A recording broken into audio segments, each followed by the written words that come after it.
I'm joined by Leigh Turner, former British ambassador to Ukraine and author of Lessons in Diplomacy, Politics, Power and Parties. Good afternoon to you. Yeah, afternoon, Sheila. Has he dumped us in the proverbial with these sort of the lines he's drawn? Well, we're seeing this kind of move fast and break things trope that is President Trump hitting the Ukraine-Russia conflict now, and it's very unclear where all this is going. First of all, you can't have an agreement without Ukraine being involved. It would be a bit as if Russia invaded the United Kingdom and seized the entire East Coast, and then the Americans said to Putin, yeah, that's fine, you keep that. It's weird. And it's also a weird way of conducting negotiations to give away your strongest cards right at the beginning. For example, NATO membership. This idea, yes, exactly, that Ukraine should have to give up on any prospect of future security through NATO membership, or the idea that Russia should be able to hold on to the land that it has illegally occupied since 2014.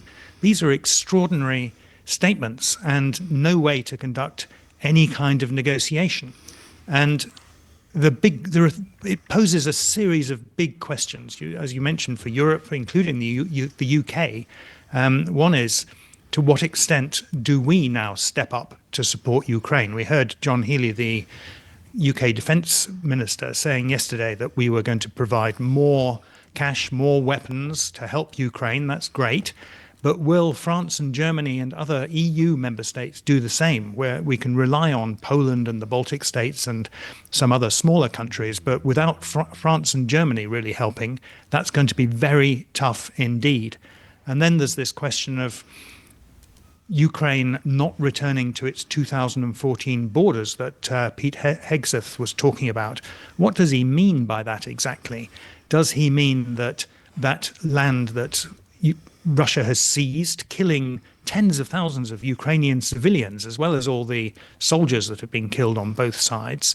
Does he mean that that can become part of Russia, as Russian lawmakers and President Putin have agreed in law that those occupied territories, and indeed some territories that Russia has not yet occupied in Ukraine, should be physically part of Russia? Is that what Hegseth means, or does he mean that they will be set to one side for a while we discuss for years or decades to come whether or not they're still part of Ukraine? These are really huge questions. And a final question, if I may, Sheila, is will the US continue to support Ukraine militarily and economically while these negotiations continue? Because if they don't, that is going to put a huge amount of pressure on Ukraine to come up to agree to a really crap deal that benefits nobody except the Kremlin. It's really an odd way of going about things. One of the chapters in your book is called How to Understand Putin's War on Ukraine.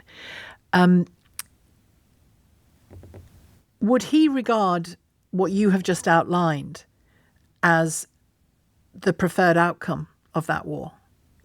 He would be delighted with this outcome. It isn't what he set out to do in 2022. In 2022, when he launched the war in February that year, he expected that he would occupy Kiev and install a puppet government within a few days or a few weeks. In fact, Ukraine has proved much more resilient than anyone, including me, had expected it would be. It's fought back, it's pushed Russia back out of huge areas it occupied. But with the way the war has been going, which is basically very badly for Russia, the Russian economy is absolutely shot. They're running out of all kinds of equipment. The last few days, Ukraine's been doing quite well on the front lines. Putin will regard freezing the front line where it is now as being a massive success. So there'll be champagne corks popping in the Kremlin when this happens. I mean, it's a long time scenario in US politics that many people in the US want the US to be isolationist. We saw it before the First World War, even before the Second World War. They didn't want to get involved. Before 9/11, George Bush was trying to stay out of the Middle East. And each time it ends in disaster for them. And I fear that may happen again. Is this a real example and real evidence of the end? We had a lot of talk about the end of the post-World War II international rules-based order. This is now about, the big what do they call them? The strong men or women, whoever it happens to be. But the strong men is the term, isn't it, that we hear?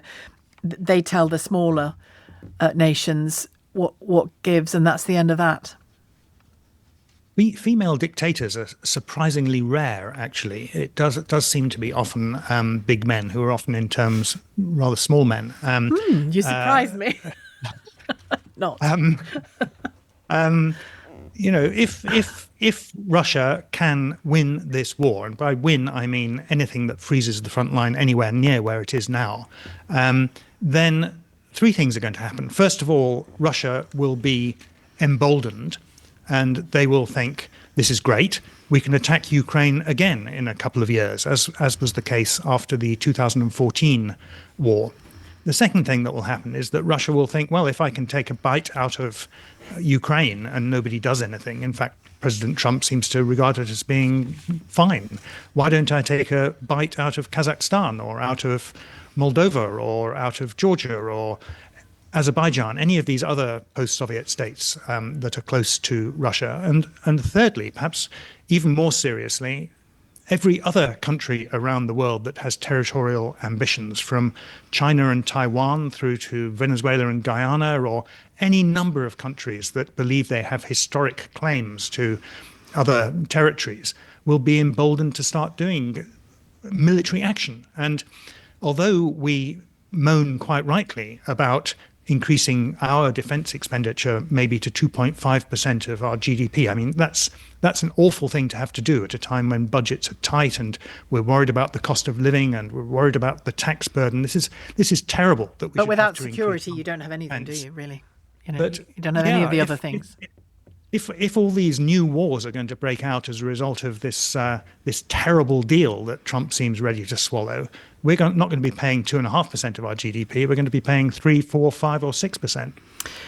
Is there any reassurance in the possibility? And I know that's quite a convoluted sentence, but can we reassure ourselves? Let me put it simpler.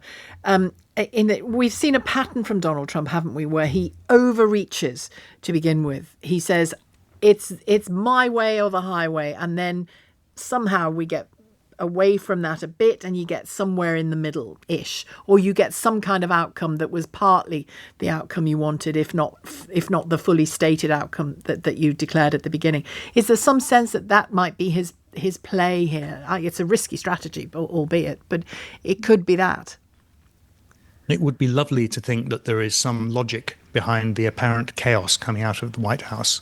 We've seen this already with President Trump's very strange proposals for Gaza, where he seemed to suggest depopulating the whole area of Palestinians. It's extraordinary, and turning it into some kind of American zone. Quite what that means is very unclear. We heard him in the first time he was president. He suggested he would solve the Korean Peninsula's tensions with North Korea and nuclear weapons within a short period, and he actually had summit meetings with the North Korean leader, which led precisely nowhere. Now, it may be that there is a wise mind behind all this with a strategy. Let's hope there is. But it started in a very dismal way, and I think it's right that we should all be very concerned about this, whether or not we support increased defense spending, which, let's face it, nobody wants increased defense spending. But if we don't help Ukraine not to lose this war, it really has implications for UK and actually US security. Could it be as simple from Donald Trump's perspective, as money? This is an expensive business, supporting Ukraine, and he's had enough of it. Well, it's possible. I think it's more an isolationist trend, as I said earlier, that he just feels, well, this is nothing to do with us. This is a small, faraway country about which we know nothing. And, it's true. If you ask most people in Western Europe or America to say, where is Ukraine? They have problems identifying where it is, unfortunately. But I think if Europe does stump up more money, that will definitely help. There was a report published yesterday by the International Institute for Strategic Studies about Russian defense spending, and they compared Russian defense spending in what's called purchasing power parities, which allows for the fact that things are cheaper in Russia than they are in London, say. They compared European defense spending with Russian defense spending and said that Russian defense spending was a little bit higher than European defense spending altogether, but that if Europe, including the UK, were to increase its defense spending to 3% of GDP, then Europe would have far more money than Russia could possibly have. And we already see that Russia is on the ropes militarily and economically. They've been losing ground in the last few days militarily. They're running out of weapons, and their society is in very fragile state. And this is why Putin invaded Ukraine in the first place, to try and keep himself in power. And President Trump seems to have handed him a great gift to help him to secure that goal. Thank you very much indeed. Good to talk to you, Leigh Turner, former British ambassador to Ukraine. And if you want to check out that book, Lessons in Diplomacy, it's called Politics, Power and Parties.